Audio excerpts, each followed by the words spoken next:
की शुरुआत में लियो नाम की एक लॉयर को दिखाया जाता है जिसके सामने एक स्कूल गर्ल और उसकी मॉम बैठी है।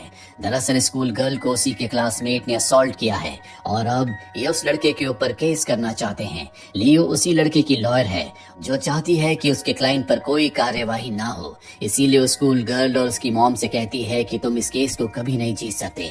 अगर तुमने केस किया तो सबूत ना होने की वजह से केस उल्टा तुम पर ही भारी पड़ जाएगा, और अगर मेरे क्लाइंट ने तुम्हारे ऊपर केस कर दिया तो तुम्हारे पास इतने पैसे भी नहीं है कि तुम इस केस को लड़ सको।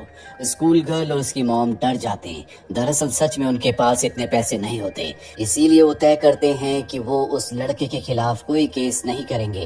हालांकि लियो को पता था कि उस लड़के ने उस लड़की के साथ गलत किया है, लेकिन फिर भी उसने उस गलत लड़के का साथ दिया क्योंकि उसके अंदर कोई इमोशन नहीं है। उसे सिर्फ केस जीतने से मतलब है। उसकी कोलीग उसे कहती है कि तुमने ये अच्छा नहीं किया, तुम्हें पता था कि वो लड़का कल्प्रिट है, तुम्हें उस लड़के का साथ नहीं देना चाहिए था। लियो अपनी कोलीग की बात का कोई जवाब नहीं देती और वहां से चली जाती है।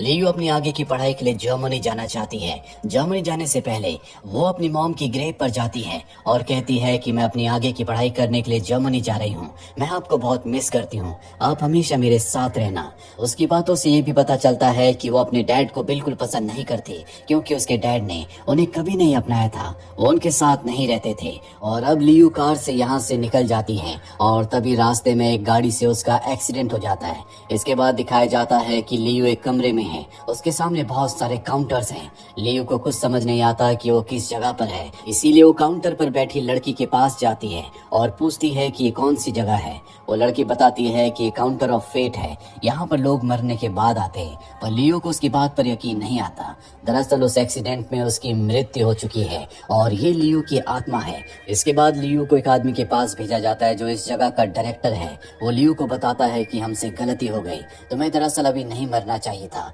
हमें एक दूसरी लड़की लियो की आत्मा को लाना था और गलती से हम तुम्हारी आत्मा को ले आए और हम इस गलती को सुधार सकते हैं, पर इतने दिनों तक हम तुम्हारी आत्मा को यहाँ पर नहीं रख सकते क्योंकि हमारे सीनियर्स को अगर पता चल गया कि हमने इतना बड़ा ब्लंडर किया है तो हमें उनका जवाब देना होगा जो हमारे पास नहीं है। इसीलिए आज रात को हम तुम्हें एक लेडी की आत्मा के अंदर ट्रांसफर कर देंगे, तुम्हारे पास तुम्हारी यादें होंगी लेकिन शरीर और रूप एक नए इंसान का। दरअसल आज रात को उस लेडी का एक्सीडेंट होने वाला है। अगली सुबह जब लियो की आंखें खुलती है तो एक आदमी के साथ उसके बेड पर होती है।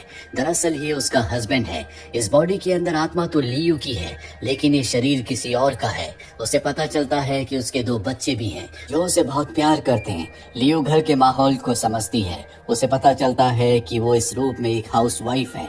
वो अपने बेटे को स्कूल छोड़ने जाती है और इसके बाद सीधा अपने ऑफिस जहाँ पर वो अपने कोलीग से मिलती है, पर उसकी कोलीग उसे नहीं पहचानती। लियो को समझ में आ जाता है कि उससे बात करने का कोई फायदा नहीं है, इसीलिए वो यहाँ से निकल जाती है।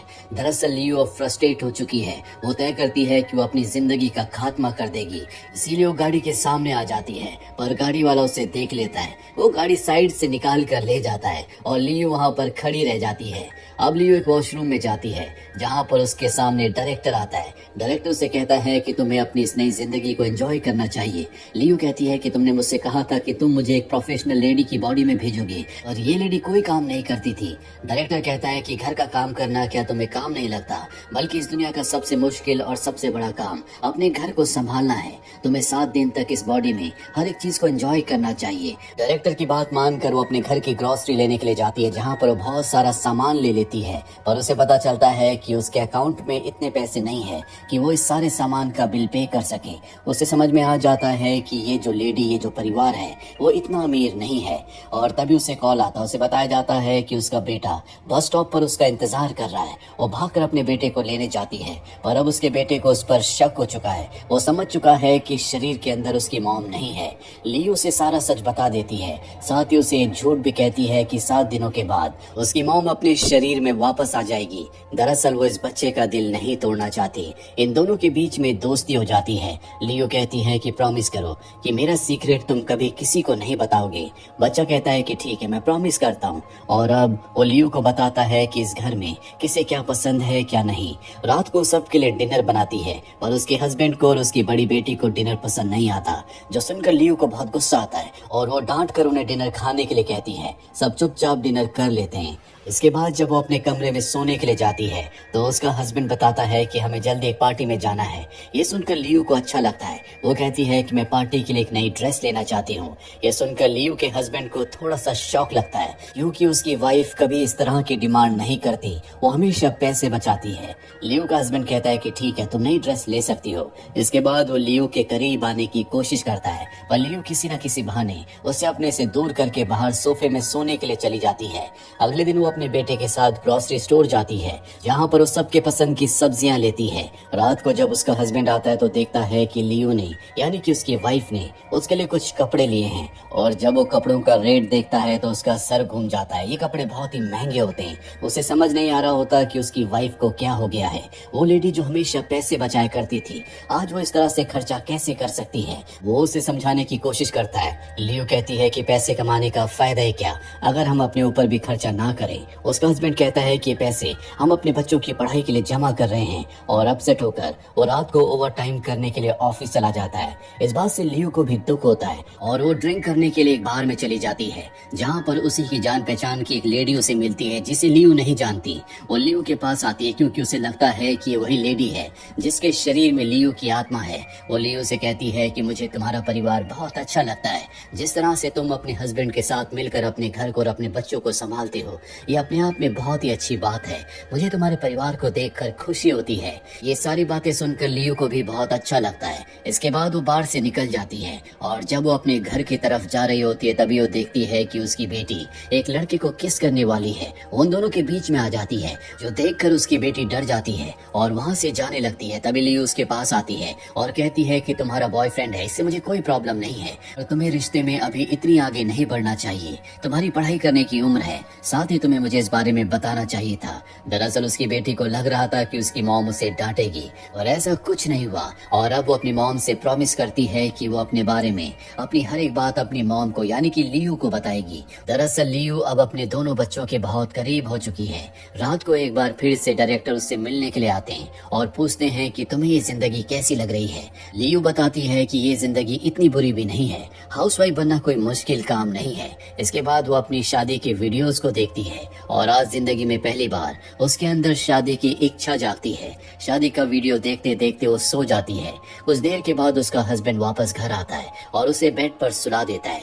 सुबह जब उसकी आंख खुलती है तो देखती है कि उसके सामने एक ड्रेस है जो उसके हस्बैंड उसके लिए लेकर आए हैं। लियो उस ड्रेस को पहन लेती है। दरअसल इस ड्रेस को पाकर वो बहुत खुश है, और अब वो अपने हस्बैंड के साथ पार्टी में जाती है, जहाँ जाकर उसे पता चलता है कि उसके हस्बैंड बहुत ज्यादा ईमानदार इंसान है। इसीलिए उसके जो बॉस हैं उसे प्रमोशन नहीं देते, क्योंकि उसका बॉस चाहता है कि वो उसके साथ उसके गलत कामों में शामिल हो जाए, जो कि लियो का हस्बैंड नहीं करना चाहता। और अब लियो ने बॉस की सारी बातें सुन ली है। वो अपने हस्बैंड को मोटिवेट करती है और कहती है कि जो भी तुम्हारे मन में होता है वो बात तुम्हें सबके सामने कहनी चाहिए। और अब वो अपने हस्बैंड को उसी के बॉस के सामने ले जाती है, जहाँ पर और भी लोग बैठे हुए होते हैं। लेकिन उसका बॉस लियो को ही उल्टा सीधा कहना शुरू कर देता है, जो देखकर उसके हस्बैंड को बहुत गुस्सा आता है। उसके दिल में जो कुछ भी था वो सब का सब एक ही सांस में अपने बॉस को बोल देता है, जिससे उसके बॉस की बहुत इंसल्ट होती है और वो यहाँ से चला जाता है। लियो के हस्बैंड को आज बहुत अच्छा लगता है, क्योंकि उसके दिल में कई सालों से सब कुछ भरा हुआ था, जो आज लियो की वजह से बाहर निकल गया।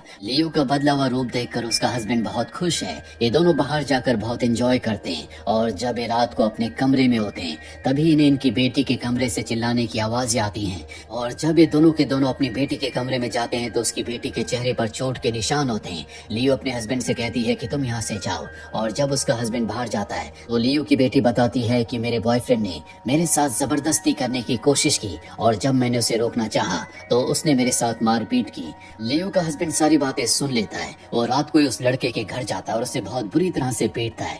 उस लड़के के घर वाले लियो के हस्बैंड के ऊपर केस कर देते हैं, जिसके बाद लियो अपने हस्बैंड के साथ पुलिस स्टेशन जाती है, जहाँ पर वो लड़का जिसे लियो ने पीटा था वो अपनी फैमिली के साथ बैठा होता है। उसकी फैमिली ने एक लॉयर को हायर किया है, जो लियो और उसके हस्बैंड को डरा रही होती है, ठीक उसी तरह से जिस तरह से कहानी की शुरुआत में लियो ने अपने क्लाइंट को बचाने के लिए उस लड़की और उसकी मॉम को डराया था, जिसके बाद उन्होंने केस वापस ले लिया था। लियो वॉशरूम में चली जाती है क्योंकि वो डिस्टर्ब हो चुकी है। उसे एहसास हो चुका है कि उसने जो कुछ किया था वो बहुत गलत था, पर वो अपने आप को संभालते हुए वापस आती है और अपने लॉयर की स्किल्स को दिखाते हुए वो उस दूसरी लॉयर और उसकी फैमिली को बुरी तरह से डरा देती है, जिसके बाद वो फैमिली अपना केस वापस वापस लेने के लिए तैयार हो जाती है। साथ ही वो उस लड़के को सबक भी सिखाती है, जिसके बाद वो लियो और उसके परिवार से माफी मांगता है। इसके बाद लियो अपने घर वापस आती है, जहाँ पर वो देखती है कि उसकी बेटी बहुत ज्यादा परेशान है। वो अपनी मॉम से कहती है कि आज के बाद मैं कभी किसी लड़के को डेट नहीं करूंगी, पर लियो उसे समझाती है कि दुनिया में हर एक इंसान एक जैसा नहीं होता। कुछ लोगों की वजह से हमें कभी अपनी राय नहीं बनानी चाहिए। लियो की वजह से अब इस परिवार में खुशियां आ चुकी है। उसकी बेटी, उसका बेटा और उसका हस्बैंड सब लियो से बहुत क्लोज हैं। लियो भी अपने परिवार के साथ बहुत खुश है। अगली सुबह जब वो अपने बेटे को स्कूल छोड़ने जा रही होती है, तभी अचानक से उसके बेटे को दिखना बंद हो जाता है। वो अपने बेटे को हॉस्पिटल ले जाती है, जहाँ पर डॉक्टर उसे बताता है कि उसके बेटे का कॉर्निया खराब हो रहा है, जल्दी ऑपरेशन करना होगा, और अगर ऑपरेशन नहीं किया गया तो उसके बेटे की आंखों की रोशनी हमेशा के लिए चली जाएगी। जल्दी लियो अपने बेटे की आंखों का ऑपरेशन करवाती है, जिससे उसके बेटे की आंखें पूरी तरह से ठीक हो जाती है। और अगले दिन जब वो अपने बेटे से मिलने हॉस्पिटल जा रही होती है, तभी उसके सामने डायरेक्टर आ जाता है, जो लियो से कहता है कि तुम्हारा वक्त पूरा हो चुका है, चलो मेरे साथ वापस चलो। दरअसल लियो ने इस लेडी के शरीर में 7 दिन पूरे कर लिए हैं। लियो कहती है कि मैं आखिरी बार अपने परिवार से मिलना चाहती हूँ। दरअसल वो इस परिवार से बहुत ज्यादा अटैच है। वो हॉस्पिटल जाती है, जहाँ पर सबसे पहले वो अपनी बेटी से मिलती है। वो बहुत ज्यादा इमोशनल है, इसके बाद अपने बेटे से और उसके बाद अपने हस्बैंड से। और जब वो हॉस्पिटल से बाहर आती है तो वहाँ पर डायरेक्टर पहले से उसका इंतजार कर रहा होता है। वो डायरेक्टर की कार में बैठ जाती है। डायरेक्टर अपनी कार को उसी लोकेशन की तरफ ले चलते हैं जहाँ पर लियो की कार का एक्सीडेंट हुआ था। रास्ते में लियो को बताते हैं कि मैं तुम्हारे पिता को जानता हूँ। उन्हें इस बात का अफसोस हमेशा से था कि वो तुम्हें और तुम्हारी मॉम को छोड़कर हमेशा के लिए चले गए। वो तुमसे माफी मांगना चाहते हैं। मैं जानता हूँ कि तुम्हारे दिल में उनके लिए बहुत नफरत है। अगर हो सके तो इस नफरत को हमेशा के लिए खत्म कर देना। अगर पॉसिबल होता कि वो पास्ट में जाकर सब कुछ ठीक कर देते तो वो जरूर ऐसा करते। वो तुमसे और तुम्हारी मॉम से माफी जरूर मांगते। और तभी ये उस स्पॉट पर पहुंच जाते हैं जहां पर लियो की कार का एक्सीडेंट हुआ था, और इनकी कार का भी एक्सीडेंट हो जाता है। जिसके बाद लियो की आंखें एक हॉस्पिटल में खुलती है। उसके सर पर चोट होती है, पर वो जिंदा है। पर अब भी उसके दिमाग में अपने परिवार की वो 7 दिन की यादें हैं। वो भागकर उस हॉस्पिटल की तरफ जाती है जहाँ पर उसके बेटे की आंखों का ऑपरेशन हुआ था। और हॉस्पिटल पहुंचकर उसे पता चलता है कि हॉस्पिटल में आंखों के ऑपरेशन के लिए कोई बच्चा एडमिट नहीं हुआ। जिसके बाद वो अपने घर यानी कि उसी परिवार के घर वापस जाती है जहाँ पर वो 7 दिनों तक थी। पर वहाँ उस घर में कोई दूसरी फैमिली होती है। जिसके बाद वो आसपास के लोगों से भी मिलती है, पर अब लियो के इस रूप को उनमें से कोई नहीं जानता। लियो को समझ में आ जाता है कि 7 दिनों तक जो उसने एक्सपीरियंस किया वो सिर्फ उसका एक सपना था। पिछले 7 दिनों से वो कोमा में थी, और उसी कोमा के दौरान उसने सब कुछ एक्सपीरियंस किया था। पर भले वो सपना था, पर उस सपने ने, उस एक्सपीरियंस ने लियो की पूरी जिंदगी को बदल दिया। अब वो पहले जैसी इंसान नहीं रही। वो अपने कोलिग से मिलती है और कहती है कि 1 हफ्ते पहले हमने जिस लड़के को बचाया था, मैं चाहती हूँ कि उस केस को दोबारा से ओपन किया जाए। उस लड़के के खिलाफ मेरे पास सारे सबूत हैं। हम उस स्टूडेंट को और उसकी मॉम को इंसाफ दिलाएंगे। साथ ही अब वो अपनी सिस्टर और अपनी नीस के साथ रहती है, क्योंकि उसे फैमिली की वैल्यू समझ में आ चुकी है।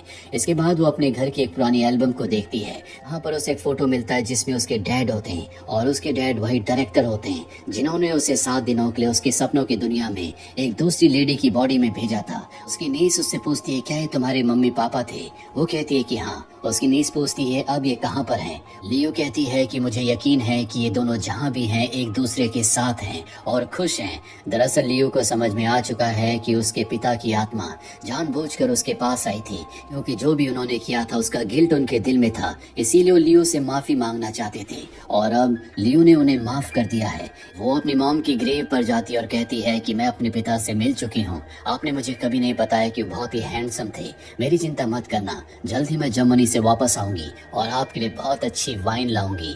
और इसके बाद वो जर्मनी के लिए निकल जाती है। जब वो फ्लाइट में जाती है तो वहाँ पर उससे वही मिलता है जो कि सपनों में उसका हस्बैंड था, जो पहले से उसे पहचानता है। वो कहता है कि लियो, शायद तुमने मुझे पहचाना नहीं, मैं तुम्हारा क्लास फेलो था, तुमसे 2 रो पीछे बैठता था। दरअसल ये वही लड़का है जो स्कूल टाइम में लियो को पसंद किया करता था। लियो को प्रपोज भी किया था। लियो तब बहुत ज्यादा फेमिनिस्ट थी, इसीलिए उसने इसकी प्रपोजल को एक्सेप्ट नहीं किया। पर आज इतने सालों बाद दोबारा उससे मिलकर देखकर वो बहुत खुश है। वो बताता है कि मैंने अपना बिजनेस स्टार्ट किया था पर वो फेल हो गया और अब मैं किसी कंपनी के लिए काम करता हूँ। पर इस बात से लियो को कोई फर्क नहीं पड़ता क्योंकि लियो पहले इस इंसान के साथ अपने सपनों की दुनिया में 7 दिन गुजार चुकी है, इसीलिए उसे पाकर उसे देखकर वो बहुत खुश है। लियो पूछती है कि तुम्हारे बच्चे कैसे हैं? वो बताता है कि मेरी शादी नहीं हुई तो बच्चे कैसे होंगे। लियो उससे उसका नंबर मांगती है जिसका मतलब ये है कि आने वाले वक्त में ये दोनों एक दूसरे को डेट करेंगे और जिन बच्चों को उसने अपने सपनों की दुनिया में देखा था दरअसल वो लियो का भविष्य है, वो उसी के बच्चे होंगे। तो